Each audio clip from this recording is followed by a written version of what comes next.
What time is it? It's time to watch LegendBTV. Yeah, let's go. I was leaking into darkness, something to hold on. Find you when you were so broken. So my last few Schneider's Bakery videos have had a rather negative tone to them, whether that be discussing the somewhat overrated qualities of Tori or the unfortunate treatment of Freddie Benson. But today, I wanted to discuss something genuinely amazing about the Schneider's Bakery universe. And that is the story of the Drake and Josh episode, Who's Got Game? Now keep in mind, just by me saying this is the most rewarding episode of the show, that does not mean it's the best, that does not mean it is my favorite. In my opinion, it's not quite as funny as some of the best episodes of the show can be, which for a show like this, comedy is the #1 priority, at least to me. But story-wise, this is my favorite episode in the entire series. So let's get into why. You know, it starts kind of like your run-of-the-mill, typical Drake and Josh episode. You know, they're looking at girls they like at the premiere, they see one they both like, and then while trying to introduce themselves to her, they just fight Drake and Josh style. They go Drake and Josh foo on them. They return home after this, and Josh is visibly angry about Drake ruining his chances, and rightfully so, with Drake rebuttaling and saying that Josh didn't have a chance at all. And I do quite like Josh's rebuttal to Drake's rebuttal. Whenever he says, I'm not the same goofy kid that moved in with you 4 years ago. I like that Josh acknowledged that he's matured a bit, he's evolved, he's really become a lot more self-aware, and that's good. So Josh claims that he can get more girls than Drake, so they make a bet to see who can get more girls in 1 week. So at first, things start out kind of typical. Drake starts off not really caring because he thinks he can get literally whatever he wants, whenever he wants, so he's not really that worried that Josh is just gonna beat him out of nowhere. Meanwhile, Josh is really trying hard for dates, and failing, thankfully in comedic fashions though, rather than mean-spirited fashions. It's great that the girls are just kind of like walking away instead of doing something like do or say anything really mean to Josh. They were just kind of like, not interested and walked away, you know?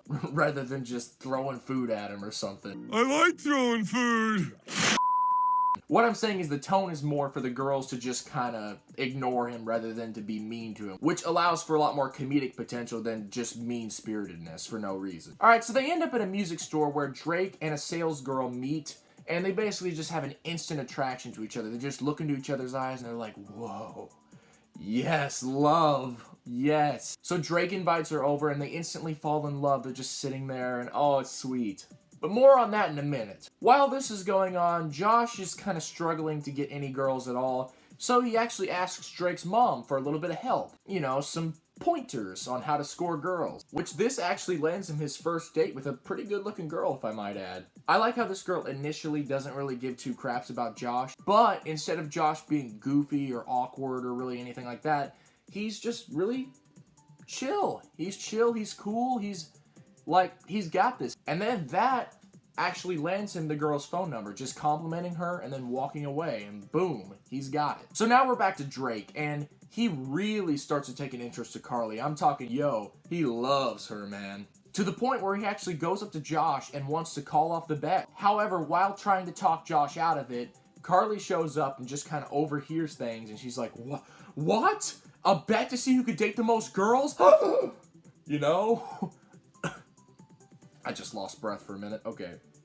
And she rightfully walks out on him. Because although Drake wasn't planning to just cheat on her and he actually was trying to stop what he was doing, still, what he was doing technically is wrong and it can hurt many girls. So yeah, she definitely had every right to be like, this is BS and I'm gonna walk out. However, Josh never got really talked out of it, so with the bet still in play, Drake desperately runs back to the record store in an attempt to win her love back. The levels that he goes to try and convince her that he's truly an honest guy are actually pretty sweet, even if the things he does during those segments are actually a little jerky. And it really just kind of shows how pathetic Drake looks in this episode. Because yeah, he honestly is being a little bit of a jerk, but he's getting comeuppance for it. What's really kind of memorable here is just the fact that we get to see Drake really care about a girl more than just being able to kiss her or just the way she looks. Like, it really seems like he really likes her. It even gets to a point where he's sitting alone on the stairs outside of the record store because he feels like he's given up and he looks really miserable. Alright, so then he says, man, I'm just sitting here alone and Josh is probably out on a big montage of dates. I may have paraphrased that, but I believe he says something around that line. Which is funny because the next scene is Josh on a big montage of dates. Like, that's kind of funny how he just, like, prologues that. I guess after getting Drake's mom's advice, Josh can score a lot of dates now. So I kind of want to talk about the montage itself. The entire montage pretty much shows Josh picking up girls of all types, and you get like a standard, nice looking girl, you get like a goth girl, you get an old lady of all things, to a girl who can't stop kissing him in the movie theater because he loves him that much, and it's really kind of sweet. To which the old lady afterwards finds her and just pushes her to the ground, and it's pretty funny. The episode ends with Drake talking to basically a lot of the people that he's lied to, let down, hurt, because of his own selfishness. And all the while, Carly is watching him because he tries to really prove that he's honest by being honest with the most important people in his life. And it's pretty sweet, and it does take a lot of guts to really be honest, and I'm pretty happy for Drake as a character that he really went and did that. So Carly and him do get back together, and they, do a little, so that's sweet. In terms of the bet, spoiler alert, but you've all seen it, Josh wins! He reveals he scored a whopping 22 dates, while Drake has only scored 1. So then Josh dances victoriously, and the episode kind of ends. What makes this story so amazing to me is it really breaks from the status quo, which is something the Schneider Reviews universe really doesn't do too often. It didn't go the predictable route of having Drake get all the girls and Josh just get nothing. It shows Josh is capable of living the life Drake does. It shows Josh is a nice guy who does treat girls with respect, which, is something to be admired.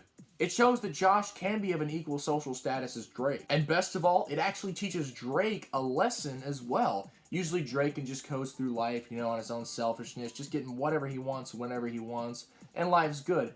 Well, this time he actually screwed up and he learned something, and that's really good for the character and for the show. And although the episode isn't the funniest thing ever, that's not to say it's without comedy, because there are some moments that do make me laugh almost every time.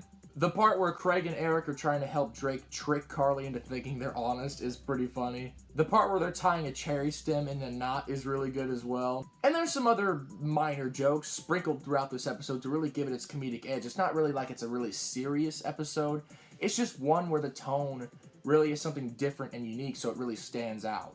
Also, one final thing to note about this episode is the Easter eggs inside the record store. All throughout the story, you can see little Easter eggs such as a corn poster, a section towards the front that says, now available Coldplay X and Y. They literally have Coldplay X and Y there. And I'm just like, oh my god, did they have the rights to use these real bands? Or is this like a record store they kind of just, used for this episode? Or is this like a real place? Or I don't know, but I'm just like, wow.